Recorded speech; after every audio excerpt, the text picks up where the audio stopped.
আমেরিকার একটা বড় ভুল বলে আপনি মনে করেন? দেখো, আবার এটা ডিবেটেবল কেন আমি বলছি, দেখো আমি কিন্তু অ্যান্টি খোমেনি না, আমি কিন্তু অ্যান্টি আমেরিকাও না। আমি অ্যাজ এ কমন ম্যান, আমি যদি খোমেনিকে অ্যানালাইজ করি, এই খোমেনির আগে যে ছিল মেইন খোমেনি, যখন খোমেনি, হ্যাঁ। হ্যাঁ যখন 79 বা 78-এ ওই ইরানের রেভলিউশন করে শাহকে সরিয়ে এরা টেক ওভার করলো, এরা কিন্তু একটা স্টেটমেন্ট যেটা বিশ্বকে আলোড়িত করেছিল, যে সারা বিশ্বকে আমরা ইসলামে ধর্মে পরিণত করব, তার মধ্যে ভারতও কিন্তু included. Now if a person of A head of the state, যদি তার মনের মধ্যে এই আকাঙ্ক্ষাটা থাকে যে আমি সারা বিশ্বকে ধর্মের ভিত্তিতে, আমার যেটা ধর্ম সেই ধর্মেতে আমি কনভার্ট করব, that's a very dangerous kind of thing to do. তো সেখানে আমেরিকা মনে করছে, সেখানে শুধু আমেরিকা না, ইরানের কনস্টিটিউশনে লেখা আছে, এখন যে কনস্টিটিউশন যারা ফলো করে তারা বলছে আমরা বিশ্বতে একটা ইহুদিকে থাকতে দেব না, আচ্ছা, একটা ইহুদিকে আমরা বাঁচতে দেব না। মানে আপনি বলছেন ধর্মযুদ্ধটাই এই যুদ্ধটাকে পেছন থেকে আরো পুশ আপ করছে? Not exactly. ধর্ম, এটা দুটো side, you got to analyze it in both side. আমি কোনো সাইড নিচ্ছি না, কিন্তু অ্যাজ এ নিউট্রাল ম্যান আমি অ্যানালাইজ করছি। ইসরায়েল অ্যান্ড আমেরিকা ভাবছে যে it is a greatest threat, Islamic threat to America and Israel. আর ইরান মনে করছে it is the greatest threat to the Islam. বুঝতে পারলে? কিন্তু ইসলামের, যেটা আমি আগে বলতে চেয়েছিলাম, যে ইসলামের মধ্যেও ডিভিশন আছে। তুমি ইসলাম, যারা গ্লোবালি যদি আমরা ইসলামকে নিই, তার 10-15% হচ্ছে শিয়াজ, বাকি তো সুন্নিজ। এদের মধ্যেও খটাপট লেগে আছে। তা সেখানে যদি একটা রিয়েল ধর্মযুদ্ধে পরিণত হয় এটা, সেখানে সমস্ত ইসলামিক, গ্লোবালি ইসলামিক সংগঠনগুলোকে এক হতে হবে। তার মানে সম্ভব? নট পসিবল, যতদূর আমার মনে হয় এটা সম্ভব না। তার কারণ দেখো, এই যে সমস্ত জায়গায় ইরান স্ট্রাইক করেছে মিডল ইস্টের কান্ট্রিগুলোর মধ্যে, সেই কান্ট্রিগুলো যদিও আমেরিকান বেস ছিল, তারা কিন্তু এখন বলছে যে আমাদের দেশ থেকে আমেরিকাকে ইরানের এগেনস্টে কোনো অ্যাকশন নিতে দেব না। They have already started saying.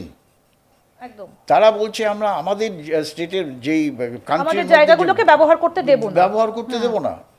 So এটা একটা, that's why I said it is debatable. যে এটা শুধুমাত্র তারা যে বলেছে সেটা নয়, স্পেন জার্মানিও কিন্তু এবার আস্তে আস্তে সেই পথেই ঘুরছে।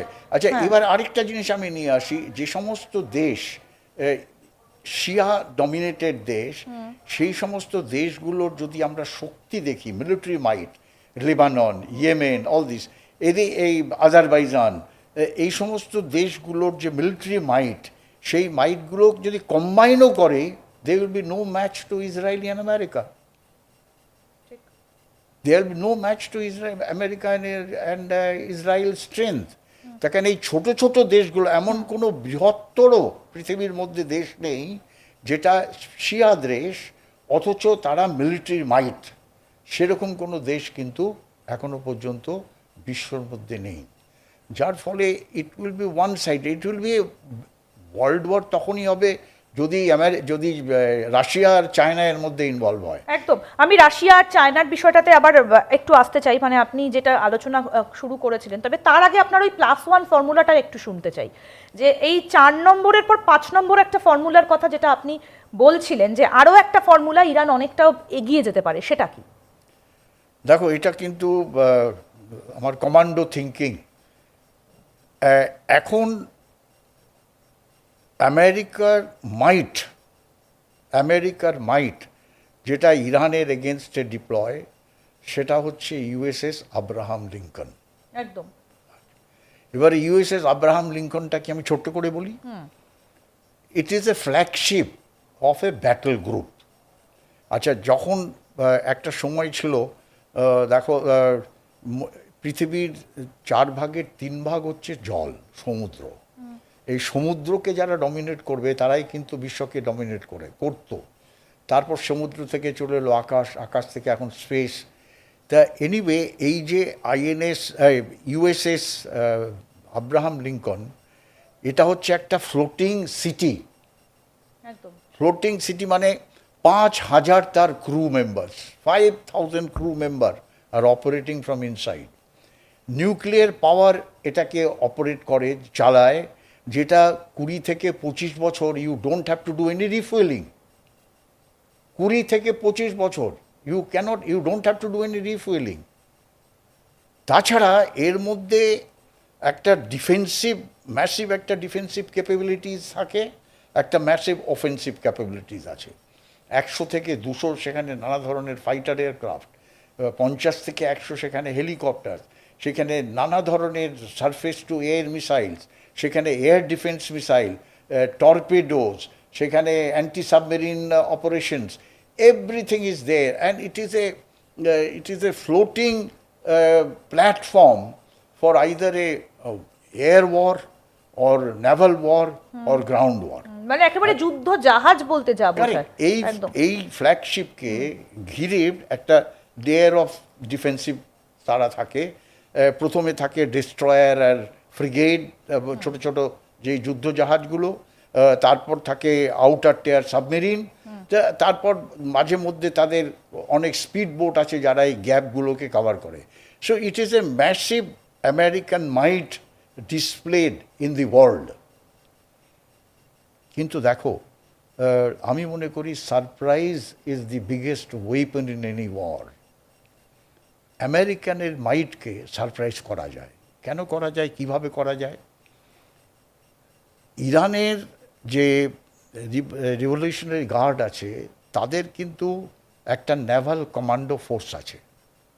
That naval commando force is trained by Russia. আর আমার বলতে আপত্তি নেই, এটা অনেকে জানে না, Mr. Putin is one of the finest naval commando. Mr. Putin can stay underwater more than 1 hour without oxygen. He's an amazing personality, fighter pilot, plus naval commando.